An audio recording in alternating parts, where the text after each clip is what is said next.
ശൈഖുന ഒരുപാട് നേരം സുജൂദിൽ കിടന്ന് പൊട്ടിക്കരഞ്ഞുകൊണ്ട് എഴുന്നേറ്റ് നിന്നിട്ട് പറയുന്നു, ഹാഹുനാ ഖബ്റു ഖുത്ബിൽ ആലം, ഹാഹുനാ ഖബ്രി.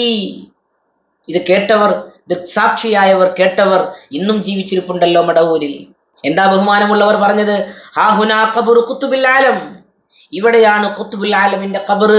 ഹാഹുനാ ഖബ്രി, ഇവിടെയാണ് എന്റെ ഖബർ എന്ന് ബഹുമാനമുള്ള ശൈഖുന പറഞ്ഞു എന്നാണ്. എത്രയോ നാളുകൾ, വഫാത്തിന്റെയും എത്രയോ നാളുകൾക്ക് മുമ്പാണ് ശൈഖുന അവിടെ എത്തി സുജൂദിലായി വീണ് ഇങ്ങനെ പ്രഖ്യാപിച്ചത്. ശൈഖുനയുടെ വഫാത്തിന്റെ ഏകദേശം 10 വർഷങ്ങൾക്ക് മുമ്പായി ബഹുമാനമുള്ള ശൈഖുന യാത്രകളെല്ലാം അവസാനിപ്പിച്ച് ഇടിയങ്ങരയിലെ മമ്മൂട്ടി മൂപ്പന്റെ വീട്ടിലായിരുന്നു 10 കൊല്ലം. ആ റൂമിൽ നിന്ന്, 2ാം നിലയിലെ റൂമിൽ നിന്ന് പുറത്തിറങ്ങാതെ 10 കൊല്ലം അവിടെ തന്നെയായിരുന്നു. അതിൻ്റെയൊക്കെ മുമ്പ് യാത്രകൾ ചെയ്യുന്ന സമയത്താണ് മടവൂരിൽ വന്നുകൊണ്ട് ഇത് പ്രഖ്യാപിക്കുന്നത്. അപ്പോൾ ബഹുമാനമുള്ള ശൈഖുന അങ്ങനെ പറയുന്നത് വളരെ ബോധത്തോടെയും വ്യക്തമായ അറിവോടെയും അവിടുത്തെ സ്ഥാനമാനങ്ങൾ, മഹത്വങ്ങൾ ലോകത്തിന് മുന്നിൽ വെളിപ്പെടുത്താൻ വേണ്ടി തന്നെയാണ്. അത് അല്ലാഹുവിന്റെ നിർദ്ദേശവുമാണ്. ബഹുമാനമുള്ളവരിൽ നിന്ന് വരുന്ന വാക്കുകളെ നാം വളരെ സൂക്ഷ്മതയോടെ തന്നെ മനസ്സിലാക്കണം.